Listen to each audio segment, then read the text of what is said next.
Hello students, कैसे हो आप सब। उम्मीद करता हूं आप और आपकी जो स्टडी है वो बहुत अच्छी चल रही है।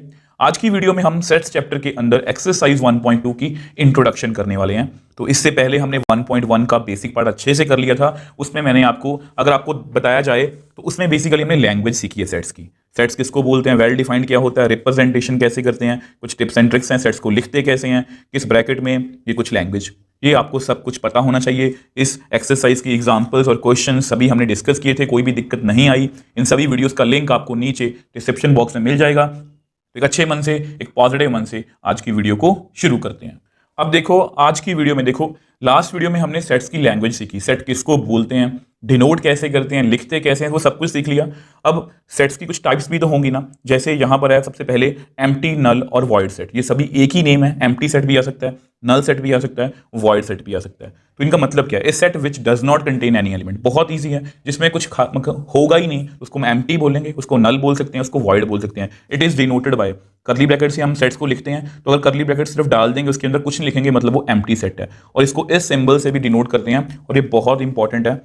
इसको हम बोलते हैं PHI, मतलब फाई। ठीक है, इसको हम क्या बोलते हैं, फाई। आज के बाद इसको हम फाई बोलेंगे, और ये ज़्यादा पॉपुलर मेथड है किसी एम्प्टी सेट को लिखने का। अब ये मैंने आपको बता दिया। अब एक तो एग्जांपल्स कर लेते हैं। अब देखो, इसको समझने के लिए मैंने एक एग्जांपल लिखी है, क्योंकि पेपर में क्वेश्चन किस तरह से आएंगे ये आपको पता होना चाहिए। तो x such that x is a natural number and x जो है वो 1 और 2 के बीच में है। ठीक है, अब आपको पता है x नेचुरल नंबर है। नेचुरल नंबर जो है, मैं लिख देता हूं आपके लिए, जस्ट आपको समझाने के लिए। नेचुरल नंबर्स आर, कौन कौन से होते हैं natural number, 1, 2, 3, 4 and so on. तो ये कह रहे हैं कि एक्स नेचुरल नंबर और 1 और 2 के बीच में है। So therefore there is no number, there is no number between 1 and 2। तो 1 और 2 के बीच में कोई भी नंबर नहीं है। Therefore A is an empty set. तो ए को मैं लिख सकता हूं फाई, और इस तरह से। अब एक एग्जांपल और करते हैं। अब देखो, ये एक और एग्जांपल लिखी है, आपको और अच्छे से क्लियर हो जाएगा। X such that x square equal to 4 and x is odd. तो इसको सॉल्व करते हैं इसके एलिमेंट्स देखने के लिए। तो x square is equal to 4 which implies x is equal to plus minus root 4, मतलब प्लस माइनस 2, क्योंकि प्लस 2 का स्क्वायर भी 4 होता है, माइनस 2 का स्क्वायर भी 4 होता है। तो एक्स कितना आ गया, +2 and -2। Since +2 -2 both are even. ठीक है, तो therefore there is no odd number. तो इसके सोल्यूशन सेट में कोई भी ऑड नंबर नहीं है। Therefore B is an empty set. तो दैट इज, बी को मैं लिख सकता हूं फाई, और इस तरह से। आई होप आपको एम्प्टी सेट जो है वो अच्छे से क्लियर है। की बात करते हैं, नेक्स्ट है फाइनाइट सेट। ठीक है, इसकी डेफिनेशन क्या है हमें याद नहीं करनी है, बट हमें क्लियर होनी चाहिए। A set which is empty और consist a definite number of elements, that is if we can count the elements, is called finite set. तो देखो इसका मतलब क्या है, इसका मतलब देखो ये बहुत इंपॉर्टेंट है कि ए सेट विच इज एम्प्टी, क्योंकि ना कई बार पेपर में क्वेश्चन, मान लो आपको पेपर में क्वेश्चन आ जाए कि an empty set is also known as dash. तो हो सकता है कि आपको ये ना पता हो, बट आपको पता है आज के बाद कि एम्प्टी सेट को हम फाइनाइट सेट बोल सकते हैं। तो जिसमें भी देखो, सिंपल सी बात है, डेफिनेशन में मत जाना। अगर हम एलिमेंट्स को काउंट कर सकें तो वो एक फाइनाइट सेट है। ठीक है, मैं आपको एग्जांपल के थ्रू समझा देता हूं। अब देखो, ये मैंने दो एग्जांपल्स लिखी हैं ए। अब देखो, इसमें ना क्लियरली मैं एलिमेंट्स जो हैं वो मैंने रोस्टर फॉर्म में लिखे हैं, 1 2 3 4 5, मैं क्लियरली काउंट कर सकता हूं। तो ये क्या, एक फाइनाइट सेट। ठीक है, ये क्या, एक फाइनाइट सेट। सेम वे से एक्स इज, अब ये मैंने सेट बिल्डर फॉर्म में लिखा है जानबूझ के। एक्स कैसा है, x is days of week. तो एक्स जो है वो डेज ऑफ वीक है, मतलब वो Monday, Tuesday, Wednesday, Thursday, Friday, Saturday, Sunday. इसके अलावा तो कुछ नहीं आएगा, रेपिटेशन हम अलाउ नहीं करते। तो 7 ही आएंगे, काउंट कर सकते हैं। तो ये भी क्या है, ये एक फाइनाइट सेट। तो बहुत इजी है। ठीक है, बट जैसे ही हम 1.2 करेंगे उसके बाद आपका मेन सेट जो है वो स्टार्ट हो जाएगा, बट ये बेसिक नॉलेज आपको होनी चाहिए। अब देखो, नेक्स्ट है हमारा फाइनाइट के बाद इनफाइनाइट सेट। तो पता ही है फाइनाइट क्या होता है, जिसमें हम एलिमेंट्स को काउंट कर सकते हैं। A set in which we can not count the elements, जिसमें हम एलिमेंट्स को काउंट नहीं कर सकते, उसको हम क्या बोलते हैं, इनफाइनाइट सेट। तो बहुत ईजी है, एग्जांपल आपके सामने। ठीक है, देखो यहाँ मैं लिखा है 1 2 3, आप मेरे को बता सकते इसमें कितने एलिमेंट्स हैं, इस सो ऑन है, पता ही नहीं कितने एलिमेंट्स हैं। तो ये क्या है, एक इनफाइनाइट सेट। ठीक है, ये इनफाइनाइट सेट है। अब डी, ये मैंने जानबूझ के सेट बिल्डर फॉर्म में लिखा है एक्स। एक्स कैसा है? X is an integer. अब इंटीजर कैसा होता है? अब आपको पता है इंटीजर जो है उसमें ना तो हमें पता कहां से वो स्टार्ट होते हैं, ना पता कहां पर खत्म होते हैं, तो ये भी हमें काउंट नहीं कर सकते। तो ये भी क्या है? Infinite set. आई होप ये जो है ये आपको अच्छे से क्लियर है। अब देखो यहां पर मैंने एक इंपॉर्टेंट इंफॉर्मेशन आपके लिए लिखी है, और ये जो इंफॉर्मेशन होती हैं ऐसी जितनी भी, ये आपको एमसीक्यूज में हेल्प कर सकती हैं। मैंने क्या लिखा है? All infinite sets can not described in roster form. सभी इनफाइनाइट सेट्स को रोस्टर फॉर्म में नहीं लिखा जा सकता। इसका मतलब क्या है? देखो सेट ऑफ नेचुरल नंबर वो इनफाइनाइट सेट है, उसको हम रोस्टर फॉर्म में लिख सकते हैं 1 2 3 4 एंड सो ऑन। यहां पर भी लिखा था, यहां पर भी लिखा है। But set of rational number वो भी इनफाइनाइट सेट है, बट उसको हम रोस्टर फॉर्म में नहीं लिख सकते, as it do not follow any pattern. इसका मतलब क्या है? देखो अगर मैं आपको कहूं कि नेचुरल नंबर का सेट रोस्टर फॉर्म में लिख दो, सब बच्चे लिख देंगे 1 2 3, ये पैटर्न में। आपको पता है इसका 4 ही आएगा, आपको पता है इसका 5 ही आएगा। ठीक है, सेम वे से अगर मैं इंटीजर्स का सेट लिखना चाहूं तो मैं लिख दूंगा -3 -2 -1 0 1 2 3। मेरा कहने का मतलब क्या है कि इसके बाद आप प्रेडिक्ट कर सकते हो कि 4 आएगा, इसके पहले प्रेडिक्ट कर सकते हो -4 आएगा। तो अगर मैं कुछ नंबर्स लिख दूं, ठीक है, या ऐसा करो इसको डेसिमल में लिखता हूं 1.1 1.2 1.3, ये सारे रैशनल जो हैं वो नंबर्स हैं। ठीक है, सो वन। अब हो सकता है कि इससे पहले कोई और नंबर आ जाए, हो सकता है कि इसके बाद किसी बच्चे ने बोला प्रेडिक्ट किया 1.4, अब हो सकता है कि बच्चा बोले सर इसके बाद आएगा 1.334। तो मतलब यहां पर हम प्रिडिक्ट नहीं कर सकते, और अगर हम प्रिडिक्ट नहीं कर सकते तो इसको हम रोस्टर फॉर्म में जो है वो नहीं लिख सकते। और इस तरह के क्वेश्चंस आपको एमसीक्यूज में आ सकते हैं। आपको पूछ सकते हैं कि रैशनल नंबर जो है उसको हम रोस्टर फॉर्म में लिख सकते हैं, यस और नो, कुछ भी आ सकता है, कोई भी ऑप्शन भी आ सकती है, कुछ भी आ सकता है। तो इस तरह की बातों का आपने ध्यान रखना है। अब देखो यहां पर मैंने एक डेफिनेशन लिखी है, ये कुछ बुक्स में नहीं गिवन, तो बहुत इजीली डेफिनेशन है सिंगलटन सेट। नेम से क्लियर है, सिंगल। तो इस set which contains only one element, उसको हम क्या बोलते हैं? Singleton set. छोटी सी डेफिनेशन हमको क्लियर करवा दी है। अब आपके सामने एग्जांपल है, a इज इक्वल टू 3, इसमें एक ही एलिमेंट है, तो ये एक सिंगलटन सेट है। ठीक है, तो ये एक सिंगलटन सेट है। अब ये मैंने जानबूझ के उसमें लिखा है सेट बिल्डर फॉर्म में, x such that x is neither prime nor composite. अब आपको पता, जब मैंने आपको प्राइम नंबर्स और कंपोजिट नंबर्स बताए थे, प्राइम नंबर्स कौन से होते हैं? जहां पर उसके दो फैक्टर्स हों, 1 और नंबर इटसेल्फ।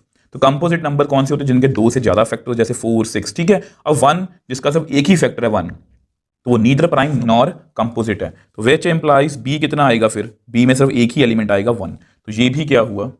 Singleton set.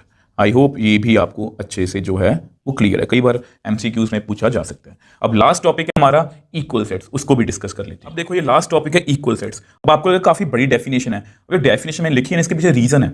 जब हम सबसेट करेंगे इसके बाद आगे जाके एक्सरसाइज 1.3 में, तब आपको ये डेफिनेशन काम आएगी। तो मैंने क्या लिखा है? Given two sets A and B, हमें याद नहीं करनी है, हमें जैसे उसको फील करना है। If every element of A is also element of B, अगर ए का हर एक एलिमेंट बी का एलिमेंट भी है, एंड बी का, ये बहुत इंपॉर्टेंट है, and every element of B is also an element of A, और बी का एलिमेंट भी ए का एलिमेंट है, दैट इज, ये मैंने सिंपल अपनी लैंग्वेज में लिखा है, if A and B have exactly same elements irrespective of the order of the elements, इसको मैं बाद में समझाऊंगा, then A and B are equal sets denoted by A equal to B. Otherwise अगर वो ऐसा नहीं होता तो otherwise not equal sets denoted by A not equal to B. तो ये आपको पता होना चाहिए। वैसे डेफिनेशन यही मैं बोलूंगा, आपको याद कर लो, मतलब अगर उनके पास same number of same elements हैं तो वो जो है वो इक्वल सेट्स हैं। ये मैंने इसलिए लिखवाई है क्योंकि मुझे आपको सबसेट्स में कुछ आपको जो है वो समझाना है। अब मैं आपको एग्जांपल से क्लियर कर देता हूं। अब देखो यहां पर मैंने वैसे एग्जांपल के तौर पे आपको एक सेट लिख के दिखाया 1 2 3 4। 2 क्या है? 2 3 1 4। सी क्या है? 4 2 1 3। याद करो हमारी सबसे फर्स्ट वीडियो, उसमें मैंने आपको क्या समझाया था कि जो सेट होते हैं ना, सेट एलिमेंट्स, जो एलिमेंट्स होते हैं रिटर्न इन एनी ऑर्डर, उसको किसी भी ऑर्डर में लिखा जा सकता है। ठीक है, since they all have different order, मैंने यहां पर क्या लिखा है? Irrespective of the order. Order से मुझे कोई मतलब नहीं है, since all sets have same elements, all sets have same element, order is different but same elements। ठीक है, तो इसका मतलब मैं a इक्वल टू बी लिख सकता हूं, मैं b इक्वल टू सी लिख सकता हूं, मैं c इक्वल टू a लिख सकता हूं। तो यही आपकी इक्वल सेट्स की डेफिनेशन है। देखो इसको पढ़ के देख लो, एवरी एलिमेंट, a का हर एक एलिमेंट b में प्रेजेंट है, और b का हर एक एलिमेंट a में प्रेजेंट है, b का हर एक एलिमेंट c में प्रेजेंट है, c का हर एक एलिमेंट b में प्रेजेंट है, तो ये आपस में इक्वल सेट्स हैं। आई होप इसको आप समझ पाए हो। देखो ये जो भी हमने किया है, ये सारी डेफिनेशंस हमें याद नहीं करनी, बट इसको हमें फील करना है। पेपर में कई बार लिखा आ सकता है कि ये इक्वल सेट्स हैं, ये सिंगलटन सेट है, ये फाइनाइट है, ये इनफाइनाइट है, ये एम्प्टी है। तो ये सब कुछ आपको जो है वो पता होना चाहिए। इस क्वेश्चन की बात करते हैं, which of the followings are examples of null set. Null का मतलब वॉइड, वॉइड का मतलब एम्प्टी, ये हमने अच्छे से सीखा है। एम्प्टी सेट नेम से क्लियर है, जिसमें कोई भी एलिमेंट जो है वो ना हो। तो इसमें काफी सारे पार्ट्स हैं। तो फर्स्ट पार्ट की बात करते हैं, set of odd numbers divisible by 2। अब देखो ऑड नंबर्स कौन कौन से होते हैं, सिंस ऑड नंबर्स, ठीक है, ऑड नंबर्स आर, आपको पता है, मुझे नहीं पता कि ऑड इंटीजर जो है मतलब या नंबर्स की बात हो रही है ना, वो इंटीजर हो सकते हैं, ठीक है। तो -3, -1, 1, 3, 5, 7, सो मुझे नहीं पता कहां पर खत्म होंगे, ठीक है। All odd numbers, all odd numbers are not divisible by 2। इनमें से एक भी नंबर जो है वो 2 से जो है वो डिविजिबल नहीं है। आप चेक कर लो, कोई भी नंबर 2 से डिविजिबल नहीं है। Therefore it is a null set. तो इसलिए इस सेट में कोई भी एलिमेंट नहीं होगा, तो इसमें ये कौन सा सेट है, null set. Set of even prime numbers, ये बात ना वैसे बहुत से बच्चों को पता होगी, अगर नहीं भी पता तो आपको पता होनी चाहिए, क्योंकि एक जर्नल सी बात है कि मैथ्स में इवन प्राइम नंबर्स कौन से होते हैं। देखो प्राइम नंबर्स आपके सामने हैं, जिनके सिर्फ 2 ही फैक्टर होते हैं, नंबर 1 और नंबर इटसेल्फ, ठीक है। 2, 3, 5, 7 ये सारी लिस्ट है। अब कोई भी प्राइम नंबर चेक कर लेना, आप गूगल कर लेना, 2 is the only prime number, 2 is the only even prime number. we know 2 is only even prime number. तो 2 अकेला एक इवन प्राइम नंबर है, therefore set is given by, तो इसमें एक एलिमेंट होगा, वो कौन सा होगा, 2। देयरफॉर ये खाली नहीं है, therefore it is not a null set. Just आपकी नॉलेज के लिए बता देता हूं, आपको पता है हमने इस सेट को एक खास नेम दिया था बेसिक्स वाली वीडियो में, सिंगलटन सेट। तो ये एक सिंगलटन सेट है क्योंकि इसमें एक एलिमेंट है। ये बात भी आपको पता होनी चाहिए कि इवन प्राइम नंबर कौन सा होता है मैथ्स में, सिर्फ एक ही होता है, वो कौन सा है, 2। तो नेक्स्ट पार्ट की बात करते हैं, x such that x is a natural number, x less than 5 and greater than 7। तो वैसे आपको क्लियर है, बट फिर भी मैं आपको नंबर लाइन बना के जो है वो दिखा देता हूं। अब देखो ये आपकी नंबर लाइन है, अब वो हमें कह रहे हैं कि x नेचुरल नंबर है, ठीक है, x जो है वो 5 से कम है, तो मतलब इससे पीछे की वो बात कर रहे हैं। और दूसरी तरफ कह रहे हैं एंड 7 से बड़ा है, ठीक है, एंड बोला है उन्होंने, ये बोला, इसको पढ़ के देखो हिंदी में, x एक नेचुरल नंबर है जो 5 से छोटा है एंड 7 से बड़ा है। तो ऐसा तो कोई नंबर पॉसिबल ही नहीं है, इधर जाके मुझे कभी भी 5 से छोटा नंबर मिल नहीं सकता, इधर जाके मुझे कभी भी 7 से बड़ा नंबर नहीं मिल सकता। Therefore there is no such number, therefore there is no such number which is less than 5 and greater than 7। तो अगर मुझे ऐसा कोई नंबर ही नहीं मिला, therefore it is a null set। Just आपकी नॉलेज के लिए बता देता हूं, अगर बाय चांस यहां पर ये लिखा रहता कि x is greater than 5 and less than 7, ठीक है, तो 5 से बड़ा और 7 से छोटा एक ही नंबर है 6, तो यहां पर हमारे पास 6 आता आंसर, तो इसको हम सिंगलटन सेट बोलते हैं। बट यहां पर उल्टा सिचुएशन है कि x 5 से छोटा है 7 से बड़ा है, तो ऐसा कोई भी नंबर पॉसिबल नहीं है, तो इसलिए ये क्या है, नल सेट। आई होप इसको आप अच्छे से जो है वो समझ पाए। अब देखो इस क्वेश्चन के लास्ट पार्ट की बात करते हैं, y such that y is a point common to any 2 parallel lines. अब वैसे मैं आपको बता देता हूं, अगर मैं 2 लाइंस ऐसे ड्रॉ करूं, ठीक है, तो इनमें कॉमन पॉइंट ये है, अगर 2 लाइंस पैरेलल हैं, ठीक है, मैं आपको यहां पर बना के दिखा देता हूं। अब आपके सामने मैंने 2 लाइंस ड्रॉ की हैं, ठीक है, since L1 is parallel to L2। अब देखो मैंने आपको दिखाया कि यहां पर कॉमन पॉइंट है, अगर यहां पर मैं कोई पॉइंट लूंगा वो उसका इससे कोई लेना देना नहीं है, यहां पर कोई पॉइंट लूंगा इससे कोई लेना देना नहीं है, ये कभी भी आपस में कट नहीं करेंगी। Since L1 parallel to L2, therefore there is no common point. तो अगर यहां पर कोई भी कॉमन पॉइंट नहीं होगा तो यहां पर ये सेट में एलिमेंट नहीं आएगा, therefore it is a null set. I hope इसको आप समझ भी पाए हो, फील भी कर पाए हो, क्योंकि हमें क्वेश्चंस को क्रैम नहीं करना, हमें उसको फील करना है। तो इन दोनों पर कॉमन पॉइंट कभी भी नहीं आ सकता, क्योंकि आपस में कभी कट ही नहीं करेंगी। आई होप इसको आप अच्छे से समझ पाए। अब देखो ये नेक्स्ट क्वेश्चन है, ये बिल्कुल एग्जांपल नंबर 6 के जैसा है, तो वही जो हमने बेसिक सीखा है। देखो हमने बेसिक में क्या सीखा है, एम्प्टी, नल, फाइनाइट, इनफाइनाइट, सिंगलटन। तो उसी के बिहाफ पर वो क्वेश्चंस हमें पूछेंगे, और इस तरह के क्वेश्चंस को आपने लाइटली नहीं लेना। कुछ क्वेश्चंस तो बहुत इजी होंगे, कुछ पार्ट्स में आपको दिक्कत आ सकती है, ठीक है। तो set of months of a year, तो आपको पता है एक ईयर में कौन कौन से मंथ्स होते हैं।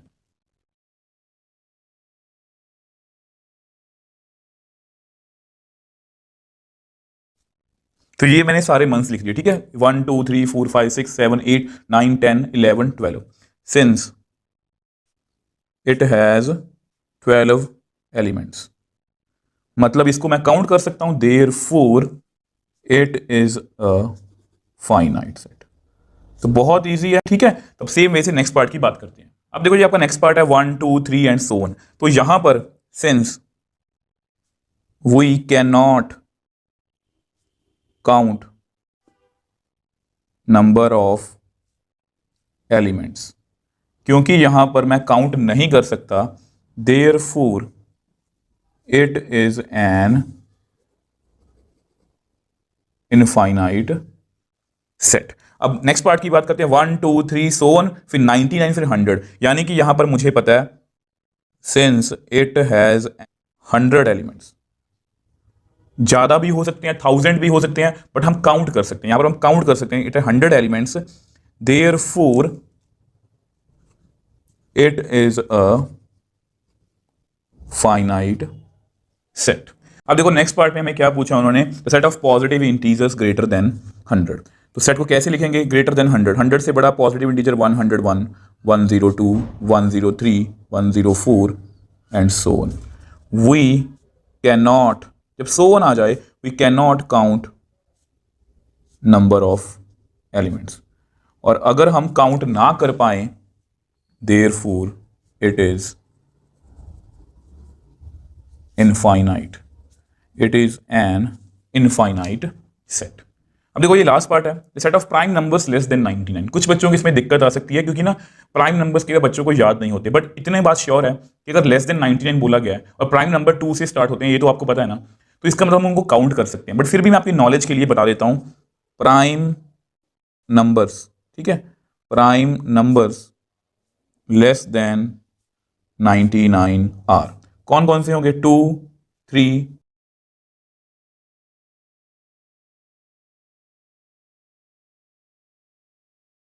तो ये सारे प्राइम नंबर्स मैंने आपके लिखे हैं, आपको पेपर में लिखने की जरूरत नहीं है, ये जस्ट मैंने आपकी नॉलेज के लिख दिए। सिंस इट हैज 25 एलिमेंट्स, ठीक है, तो ये मैंने वैसे ही बता दिया। Therefore it is a finite set. अब देखो ये थर्ड क्वेश्चन है, state whether each of the following set is finite और इनफाइनाइट। तो बिल्कुल लास्ट क्वेश्चन के जैसा ही है, बट यहाँ पर जो क्वेश्चंस हैं उनका थोड़ा सा पूछने का ढंग बदल गया। यहाँ पर हम नंबर्स को काउंट कर सकते थे, नहीं काउंट कर सकते थे, कुछ ऐसा था। यहाँ पर हमें कुछ सिचुएशंस दी गई हैं, the set of lines which are parallel to x axis. तो इससे मैंने यहाँ पर ये बनाया, ये एक्स एक्सिस है, ये वाई एक्सिस है, तो इसके एक्स एक्सिस के पैरेलल मैं आपको लाइंस बना के दिखा देता हूँ। अब देखो ये लाइंस कुछ मैंने आपको बना के दिखाई हैं, ठीक है। तो there is infinite lines which are parallel to x-axis. So therefore it is an infinite set. तो ये जो सेट है ये इनफाइनाइट है, क्योंकि इस तरह की हम इनफाइनाइट लाइंस जो हैं वो ड्रॉ कर सकते हैं। अब देखो सेकंड पार्ट की बात करते हैं, the set of letters in English alphabet. आपको पता है लेटर्स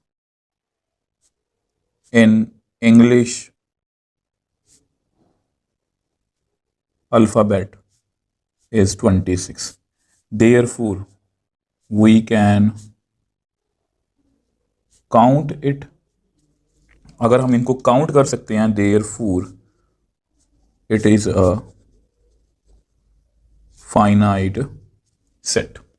अब देखो नेक्स्ट पार्ट क्या है, the set of numbers which are multiple of 5।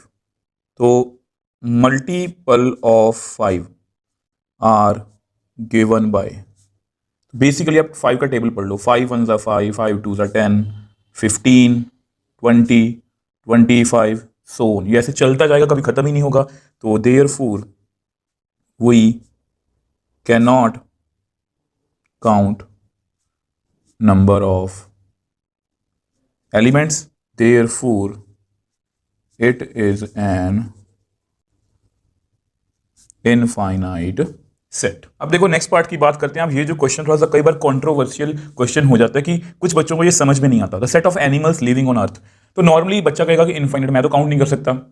देखो इसको मैं आपको एक एग्जांपल से समझा देता हूं। अब वैसे अगर हम पॉपुलेशन की बात करें इंडिया की, तो आज की डेट में इंडिया की पॉपुलेशन 1.4 बिलियन है।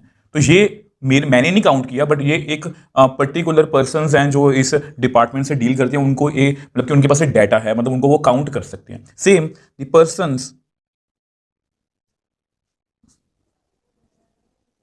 Dealing with such departments having data, that is animals living on earth is countable. ठीक है, therefore it is a finite set. देखो आप मेरी बात समझने की कोशिश करो, इसमें क्या बताया गया. वो बोल रहे हैं कि सेट ऑफ एनिमल, हमें नहीं पता कि ये कितने हैं, बट जो पर्सन्स इस तरह के डिपार्टमेंट में होते हैं उनके पास एग्जैक्ट फिगर होती है कि कितने टाइगर्स हैं, कितने एनिमल, कितने एलिफेंट्स रह गए हैं, कितने, वो उनके पास सारा डाटा होता है. तो it is a finite set. अब देखो इसके लास्ट पार्ट की बात करते हैं, set of circles passing through origin. तो ओरिजिन से कितने सर्कल पास होते हैं. ओरिजिन क्या होता है, ये वाला. तो इससे मैं पास करने वाले सर्कल बहुत सारे बना सकता हूं, आपको बना के दिखा देता हूं. अब देखो मैंने आपको बना के दिखाए कुछ सर्कल्स, ये ब्लैक रेड, मतलब कि ऐसे बहुत से सर्कल हम बना सकते हैं. तो so there are infinite circles which passing through origin. ठीक है, therefore we cannot count the elements, और अगर हम काउंट नहीं कर सकते, it is an infinite set. I hope ये आपको अच्छे से क्लियर है.